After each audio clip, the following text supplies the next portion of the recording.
Sir இந்த liver பொறுத்த வரைக்கும் வந்து ரொம்ப நல்லவன் சார், ஓகேங்களா. ரொம்ப பெரிய உறுப்பு, அதனால் எடுத்த உடனே வந்துட்டு நம்மளுக்கு வந்து அறிகுறிலாம் காமிக்க மாட்டார், எவ்வளோ அடித்தாலும் தாங்குவார். லாஸ்ட்டில் ஒரு அறிகுறி காமிக்கும் போது பார்த்திங்கன்னா வந்து கிட்டத்தட்ட 70-80 விழுக்காடு ஆஃப் த லிவர் வந்து போயிட்டுருக்கும். அப்போ வந்து பார்த்திங்கன்னா மக்கள் வந்து தொந்தரவு வர்றதுக்காக லிவருக்காக வெயிட் பண்ணக்கூடாது. ஸ்டார்டிங்லேருந்தே லிவரை நல்லபடியாக பராமரிச்சுக்கிறது நல்லது. அப்போ மது இருந்தாமல் இருக்கிறது, லிவரில் ஸ்ட்ரெஸ் கொடுக்காமல் இருக்கிறது, மாத்திரைகள் அதிகம் போடாமல் இருக்கிறது, இதெல்லாம் வந்து ரொம்ப இம்பார்ட்டண்ட்டாக வந்துட்டு மெயினாக பார்த்துக்கணும் சார். இதுதான் நம்ம பார்க்குறோம். ஏன்னா நம்ம அறிகுறி தெரிய ஆரம்பித்தோன்னா பார்த்தீங்கன்னா ஆல்ரெடி அது 70-80% டேமேஜ்னு போயிடுது, பர்மனெண்ட் டேமேஜ்னு போயிடுது.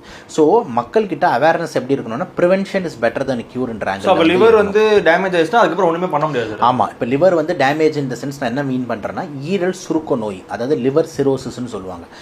ஈரலை சுற்றி கொழுப்பு சேரும் போது ரிவர்ஸ் ஆகிடும், ஈரல் வீக்கமாக இருக்கும்போது ரிவர்ஸ் ஆகும். ஆனால் ஈரல் சுருங்கிடுச்சுன்னா ரிவர்ஸ் ஆக முடியாது, டெர்மினல் ஸ்டேஜ். ஸோ ஈரல் சுருங்கிடுச்சுன்னா திருப்பி நார்மல் ஈரலாக கன்வெர்ட் ஆகாது. ஸோ அந்த லிவர் சிரோசிஸ் அப்படின்ற ஸ்டேஜுக்கு நம்ம விடக்கூடாது. லிவர் சிரோசிஸ் போகிறதுக்கு முன்னாடி நம்ம தடுக்கணுன்றது தான் இங்கே டேப்.